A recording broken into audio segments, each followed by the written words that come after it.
இருட்டுக்குள்ளே தனித்து நின்றேன். பெண்மினி பூச்சிகள் மிதக்க விட்டாய். தனியறையில் அடைந்து விட்டேன். சிறகுகள் கொடுத்து என்னை பறக்க விட்டாய். அலைகள் அடித்து தொலைந்து விடும் தீவை போல மாட்டிக்கொண்டே. இறுதி சடங்கில் மீதிகள் படும் பூவை போல சங்கி விட்டேன்.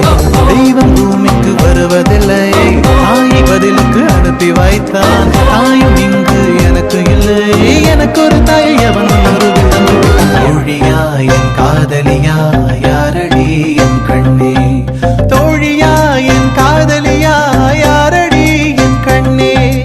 மடி மீது தூங்கச் சொல்கிறாய். தோள் மீது சாய்ந்து கொள்கிறாய். நெருங்கி வந்தால் நண்பர்